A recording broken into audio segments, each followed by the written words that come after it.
everyone, welcome back to my channel. I'm Kayla and it's time to crack into a good book. So today's video is going to be a wrap-up of the books that I've read since my mid-month wrap-up.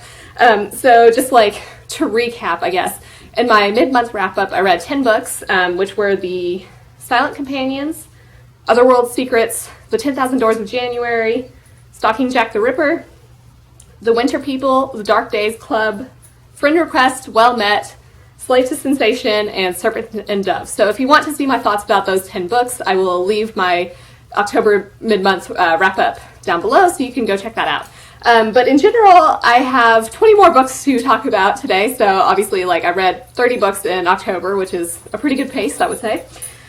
So unfortunately, a lot of these were like not as great as I was hoping.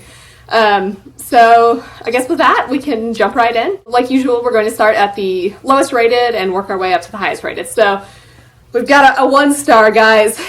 So the one star that I have to talk about today is Tinfoil Butterfly by Rachel Eve Moulton. So this is the book I received in I think it was the October Unplugged Adult Book Box.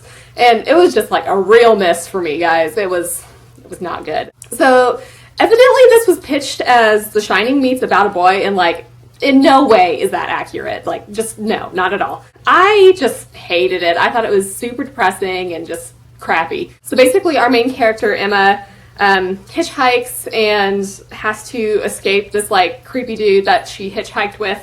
Then she like finds this abandoned diner and slash town, and there's like this kid, Earl, who is, I don't know, kind of weird. She's basically trying to not die. I don't know. It wasn't really horror, which I thought it would be. I mean, I guess there's like some really depressing things that happen in it, so I guess in terms of like real life horror, sure. But yeah, so it's like some of these, like some of the problematic content that I had issues with, there's child abuse, there's sexual abuse, kind of incest, there's suicide, self-harm, drug abuse, a whole plethora of content warnings, so just like be aware of that if you're going to pick this up. There is a transgender character, and I didn't think it, like, parts of it were handled well, I thought, but others were not. And that was mostly to do with, like, the main character herself, and just, like, her attitude. Basically, a lot of the plot was, like, our main character, Emma, being like, oh, you know, Earl, you need to come with me and, like, we can escape this town. And then Earl's like, oh, no, I love you, but I want to stay here. So that, I mean, that's basically the plot of this book. I just kind of like need to rant about this a little more in depth, so if you don't want to be spoiled, come back when I'm holding the book again, I guess. So first, the main character forces her stepbrother to have sex with her, so it's like, that's like the kind of incesty part, and so she like finds him sleeping with his male teacher, and then he's like, oh, I'm gay. And she's like, no, you're not. So then she forces him to sleep with her, and then, like, thinks that having a baby with him will make him love her and, like, bring him back to her. So I was like, I had some major issues with that. Like, that's not at all okay. And then there's, you know, she ends up finding out that she's not pregnant, but she has cancer instead. And, like, she cut into herself to prove to her stepbrother that they had a baby, but, like, you know, turns out no baby. And this was like all, she decided to do this after they had both taken, like, they had both overdosed on some drugs. So it's just, oh god, it was just too much. Earl, it turns out, is transgender. So the problem that I had with this was, like, Emma straight up, like, looks under Earl's clothes to see what gender he is.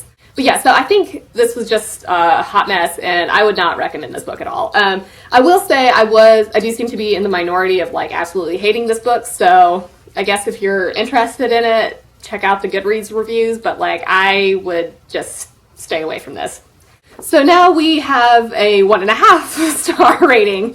So this is Darling Rose Gold by Stephanie Robel, I think. So I run this arc in a Goodreads giveaway, and I think I had a lot of the same issues that I did with Tinfoil Butterfly here. I think in both cases, like, the main characters are kind of shitty people, and it's really unfortunate because I do feel bad for them. They've had, like, really terrible things happen to them, but I don't know if that's necessarily like a good excuse for them to act so badly towards other people.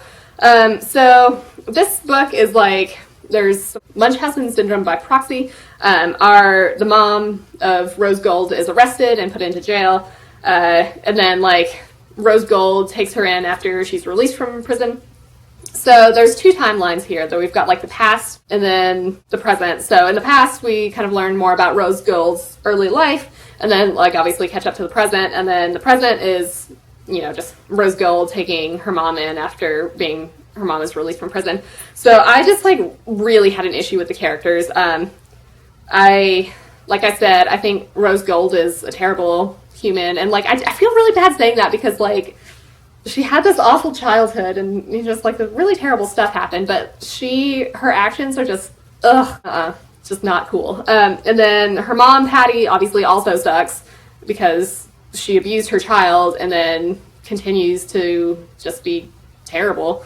I just, you know, I was really bored through a lot of it. So this like claims to be a mystery or thriller, and like I kind of said in my Goodreads review, I didn't find this mysterious or thrilling. So it kind of fails at what it's marketed to be.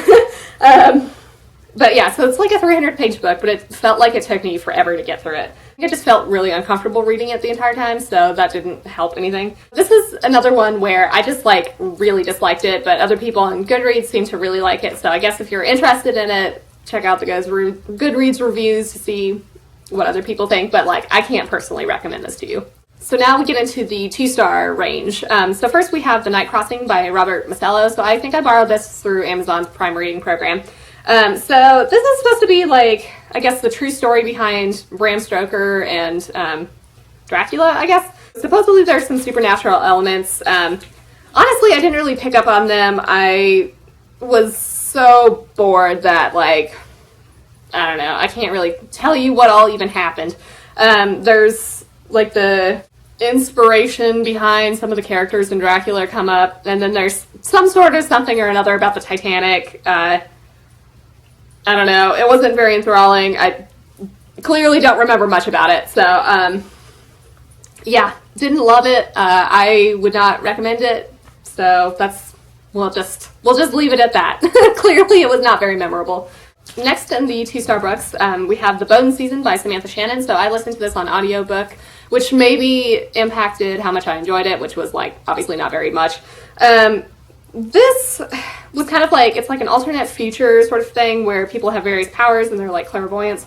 So Paige, our main character, works for a gang, but she like kind of gets caught and murders people, and so she like goes to this area where these non-human creatures kind of control them and make them compete to be their slaves or something.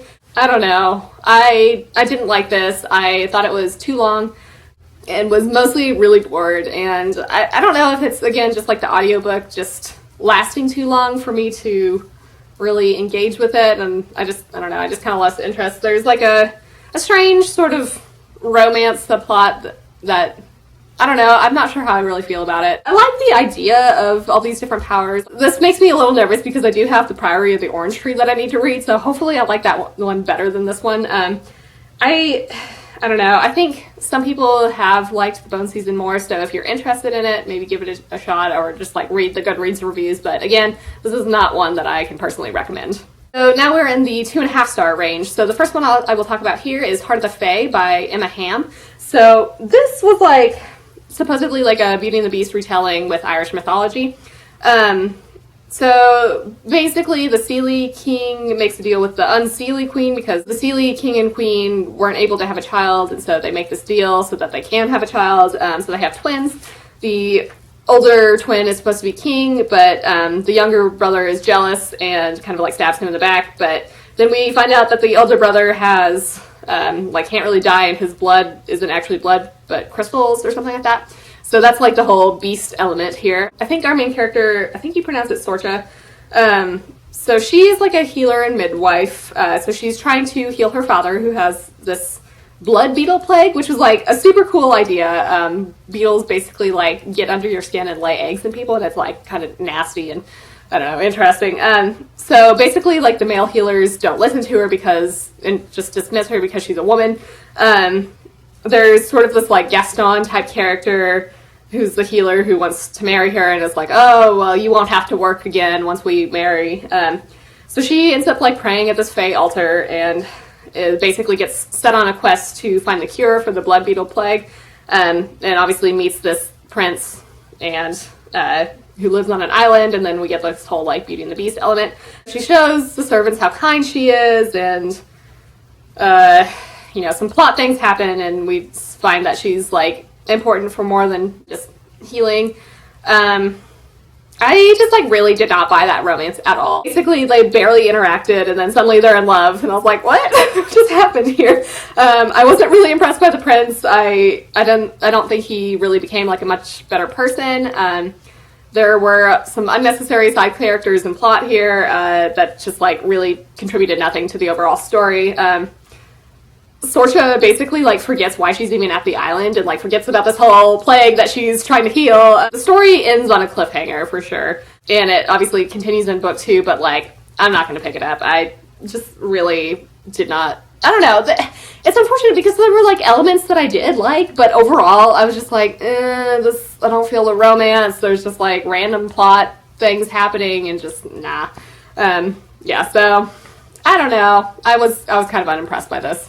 Another 2.5-star book I have is the Massacre at Yellow Hill by C.S. Humble. So this is like a weird Western type book where this supernatural thing kills a miner and the family is, like, coping with this. And then there's, like, a whole second part where we meet a vampire hunter and his, like, kind of adopted son, where the vampire hunter is a former slave and the kind of adopted son was his owner's son. So they're, like, hunting vampires and they hear about this Yellow Hill incident and they, like, go to fight this creature. It felt a little disjointed to me, like, with all these different parts. And it was short, not that memorable, and not scary to me at all. So I was kind of hoping it would be more horror, but it just really wasn't. That's about all I had to say about that. I think this is one that I got from Tor's ebook program, so, I mean, like, I didn't pay for that, at least, but, yeah, this is another one that I would not recommend. I think other people have liked it a little bit more than I did, so I guess, again, if you're interested in a weird Western-type book, maybe check out the Goodreads reviews and see for yourself. So now we are up into the 3-star range. Yay! So the first book I'll talk about here is, I think it's, again, I'm not really sure how to pronounce it, but I think it's I by Ian Vroom. So this is a book that I received for review from the author, so, you know, again, thank you. So basically the premise here was, like, 3 siblings wake up in this world, with no memories of who they are or how they got there. And then we, like, follow them 7 years later, where they're trying to, like, figure out why this spore is, like, kind of killing the land. So they, like, mostly team up with a scientist, but there's a couple of other, like, politicians and things like that that they group up with. So I kind of went in assuming that they would all be together, but it, like, they were kind of broken up into smaller groups, and that's fine. So I thought this is set in, like, a world of mushrooms, so I thought this was, like, really imaginative. And I, like, really appreciated the science behind it. There's various types of mushrooms here. So there's, like, memory mushrooms. So, like, you can eat them and lose your short-term memory, but kind of regain older memories that you've lost, I think. And then there are, like, dancing mushrooms that you have to impress. And then, like, if you do impress them, you can eat them and gain grace, I guess, for a little bit. But if you, like, don't impress them, you get clumsy. So this was kind of fun. I was reminded of, they're, like, I think they're mushrooms in the Kingdom Hearts games where you have to, like, do different spells to impress them to get rewards and stuff. So I was like, oh, this is kind of fun. Then there's these murmuring mushrooms that, like, can actually talk to people. And then there are various mushrooms that can basically, like, tap into people's brains and kind of cause illusions or, like, hijack people's brains for the mushrooms to kind of think themselves. So that was an interesting thought. It was a little confusing at times. So I thought this was, like, set in a fantasy world, but then there are elements like modern transportation, like helicopters, maybe planes. And then there's like this whole thing like a jellyvator, which I think is maybe a jelly elevator, and I think some of this maybe just, I think I just missed the explanation here, but so it's possible, you know, like these things are explained in a little more detail. I don't really understand a lot of those things sometimes, but then there are some like crazy things like laser tulips. I thought there were like several repetitive scenes, like we would go through a series of like, you know, we're gonna cater, then dance, then have this speech. So I don't know. I don't know. I felt like reading those, I had already read them before. And then there's like some flashbacks between past and present that didn't necessarily add a whole lot to the story, I thought. So now, like, I will say I did not expect what happened with certain events at the end. Like, I thought it was going in one direction, and then I was like, oh no, this is not at all what's happening. So that was like a really pleasant surprise. I did appreciate that. More, I guess, with these end events. I think it has some really interesting implications for the future books. So I think this book might be better for younger readers or those who enjoy YA a little more, just because the characters themselves seemed a little young and the dialogue kind of suited their age, I guess. Overall, I would recommend this if the premise sounds interesting to you and you want to read about a world of mushrooms. You know, I think, again, I thought that was really unique, and like I've never seen anything like a world of mushrooms before. So the next 3-star book that I have to talk about is Neanderthals Seeks Human by Penny Reid. So this was a romance, and it was like pretty enjoyable, but not my favorite. So here, our main character, Janie, breaks up with her cheating boyfriend, and like kind of meets this hot security guard, and romance ensues. I thought Janie was kind of quirky, and it kind of reminded me of The Bookish Life of Nina Hill, but I thought this was executed better in terms of her quirkiness, I guess. I thought there were some very nice female friendships in this as well. Janie is very intelligent and actually like super good at her job, so that was cool. The love interest, Quinn, is a little overbearing and like alpha male-y at times, but overall, you know, this was a fun romance, not the best romance I've ever read. I mean, if you're looking for just like an easy-to-read romance, this would probably be it. I think I got this through Amazon's Prime Reading program as well, so they may still have it if you have that service, I guess, and want to check it out. So the next book I have to talk about is Salvaged by Madeline Rue, I think. So I borrowed this from the library. This was like a sci-fi thriller where our main character has like a bioengineering background, but things happen and she's like forced to be like a salvager and cleaning up research expeditions that go wrong. So she like makes a whole lot of mistakes and has like drinking problems and stuff. So she is given like one last chance to keep her job, which is by like salvaging the ship. And like basically the crew are all thought to be dead, but then like once she actually gets to the ship, she finds out that the crew are in fact still alive and not really human. So she's like trapped on board and with these people who were infected by this parasite thing. This was not nearly as scary or engaging as I thought it would be. I didn't really care about the characters at all, so that was I think my major issue here. At the beginning of the book, there's sort of this mystery of who killed one of the crew members, but like it wasn't really much of a mystery because we find out that the crew members already know. Then we learn about how this like spore thing came to be there, and there's like this weird, strange romantic subplot that I didn't think needed to actually be there. It reminded me somewhat of The Expanse, but The Expanse is much better, I think, than this. This was okay. I really wanted more from it, but I think just like the character development was just not there for me, and I just like didn't connect with them at all. So, yeah, that was a bummer, but this is kind of what I expected going into it, just because I had heard Rachel from The Shades of Orange talk about it, and I think she had a very similar experience with it, I guess. So I kind of knew it going into it that I may not love it, and that was unfortunately the case. Next, I read two true crime books about serial killers in a row, which was maybe not the best idea for my like I don't know, mental health. Again, this is still in the 3 out of 5 star range. The first one I'll talk about is American Predator by Maureen Callahan. So this is about the serial killer Israel Keyes. So he's like a little known serial killer, and we kind of follow his capture, and then there's some like interviews with him. So this was like, you know, as a true crime novel, I think it's kind of just terrifying to learn about these like crimes that happen in real life that, you know, maybe I certainly didn't know about this dude. And he evidently had these like kill kits stashed all over the country. It was a little terrifying. So I think the writing was like fairly engaging for the most part, but there were definitely places where I was a little bored and thought it just kind of moved slow. I'm glad I borrowed it from the library. It's not one that I would reread, but like I thought it was like fairly interesting. If you're interested in learning more about him, I would say like borrow this book from the library, because I don't think you need to reread the story. So the next true crime book that I read was I'll Be Gone in the Dark by Michelle McNamara. So this was, you know, obviously about the hunt for the Golden State Killer, who was thankfully caught. And we learn about his crimes and Michelle's process of like actually trying to help solve who he was. You know, unfortunately, she died before they found him. So like, I don't know. I hope she knows. So we kind of follow her kind of admittedly obsessive quest to find the killer, and this is kind of at the expense of her own health. This was also like really terrifying and interesting.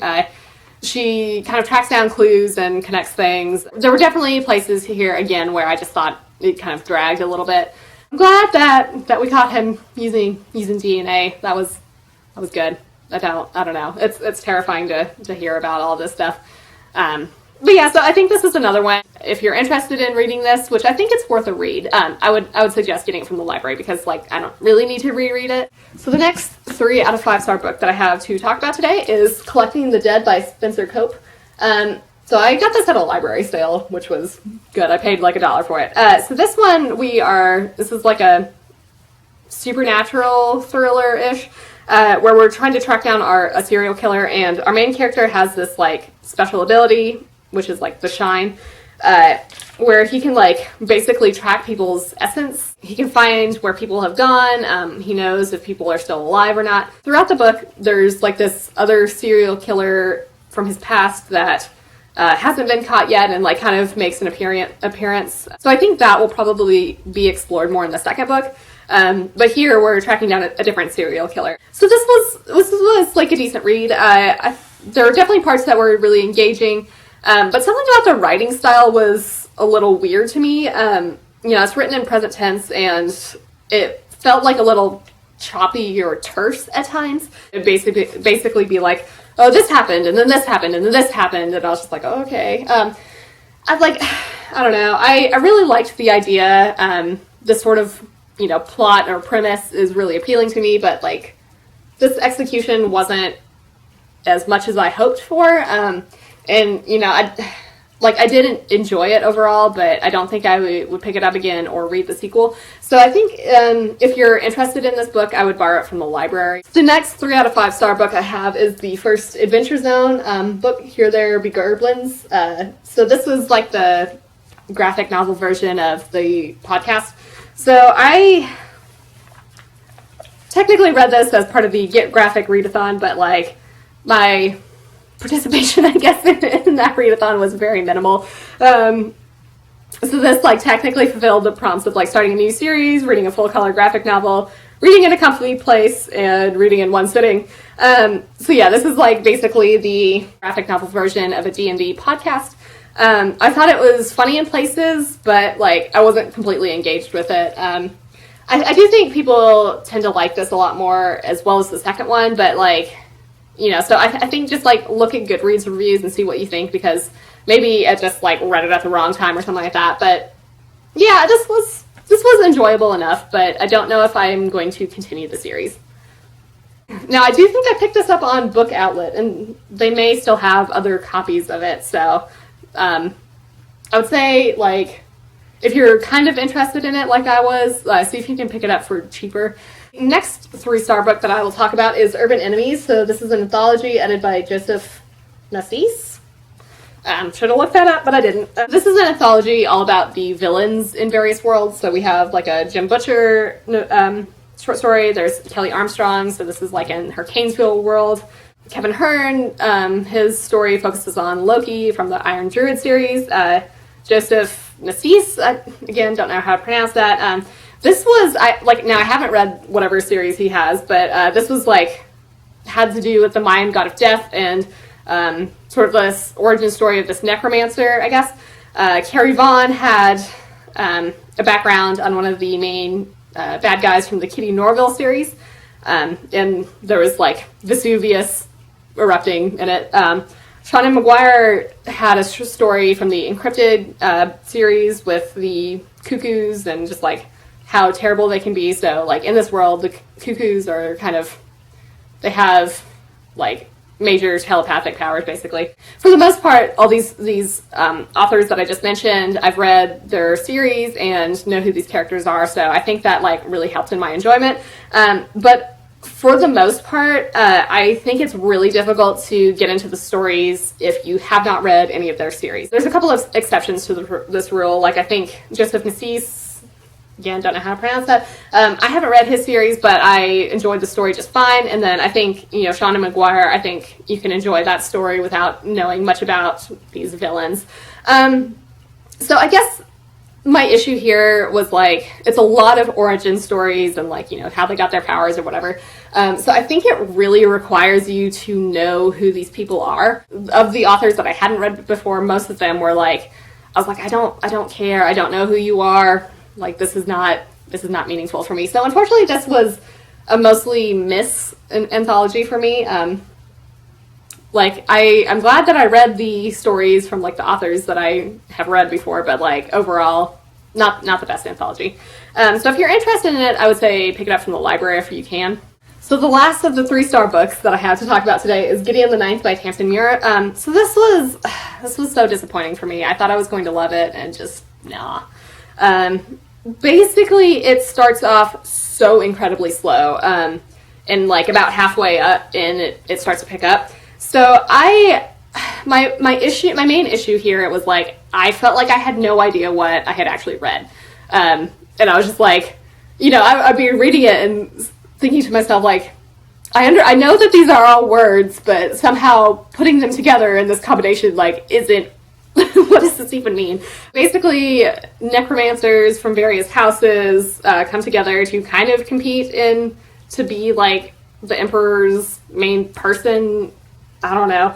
And then there's murder happening, and they're trying to, like, solve it, and things escalate from there. So, this was not really what I expected. I was just mostly bored, and like there were definitely parts that I thought were funny. I didn't really have a clear idea of like the world or the magic, so overall this was mostly a miss for me, which is a bummer. I think I have seen kind of polarizing reviews on this, so like you either love it or you don't like it as much. I guess I'm kind of like in the middle. Like, it was alright. I do think the second half is better. Getting through the first half, I just was so discouraged that I had just kind of lost interest by that point, even when it started to pick up. So that was a bummer. I don't think I'm going to continue this series, unfortunately, but I think if this premise sounds interesting to you, definitely check out other reviews, because this seems to be a somewhat polarizing book. Now we're in the 4-star range, yay!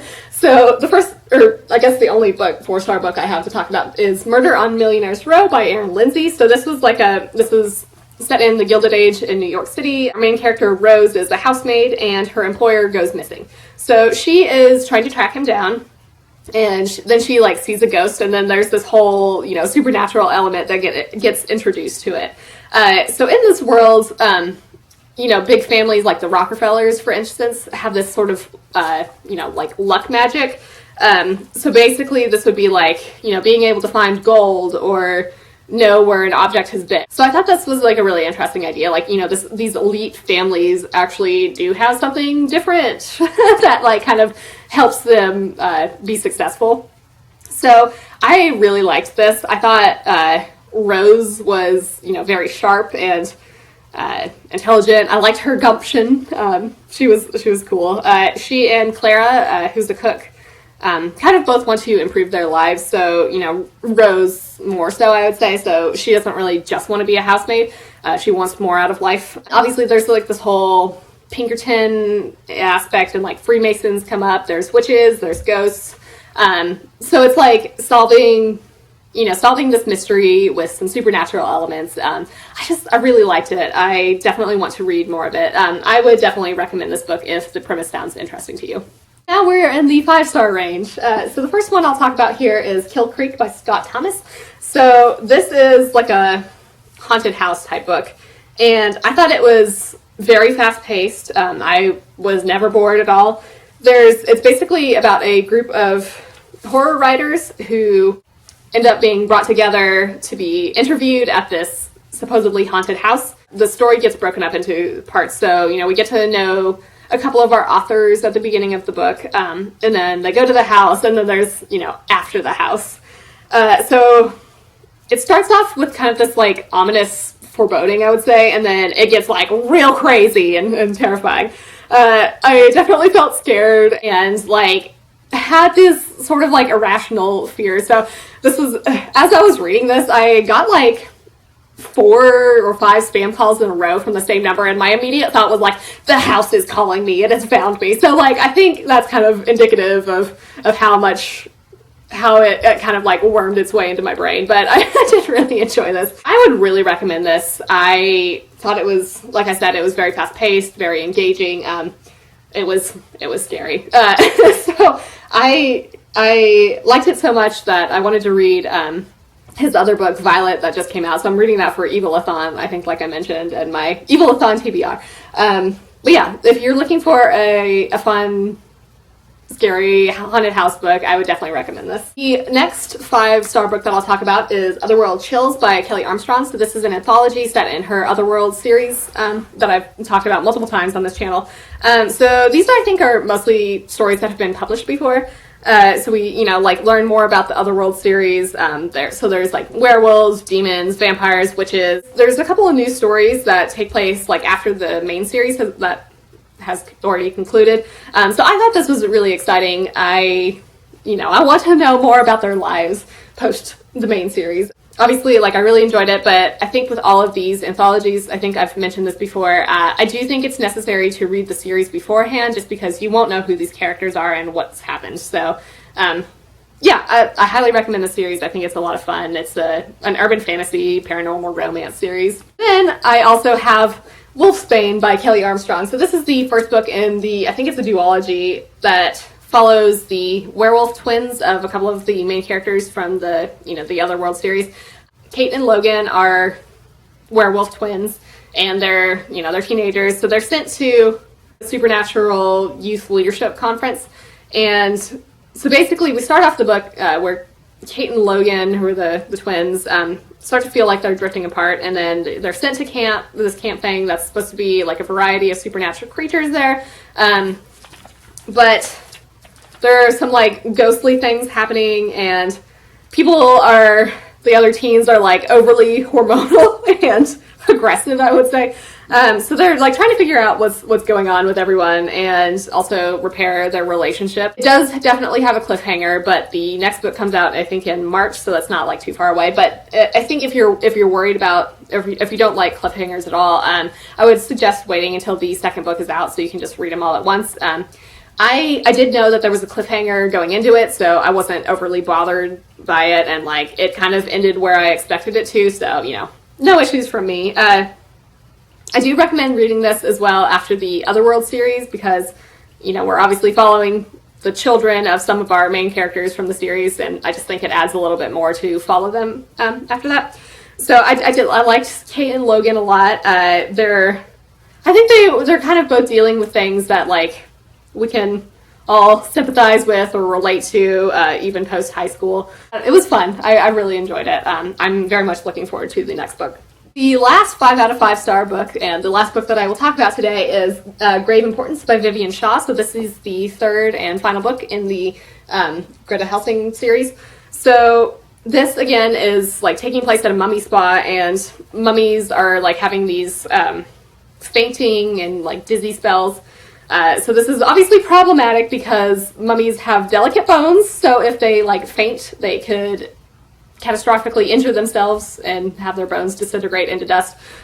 So Greta takes over the spa, and things start to go poorly. So I won't say much more about that just because this is the third book in a series, but there's a heist, there's people going to hell, there's some angels, there's demons, there's gods. So I loved this. I thought it was an excellent ending to the trilogy, and I'm kind of sad just that it's over, but I definitely recommend the series. Again, it's Greta Helsing is the descendant, I think, of Van Helsing, and she is a doctor to various supernatural creatures, and that's just so good. I definitely recommend this series for sure.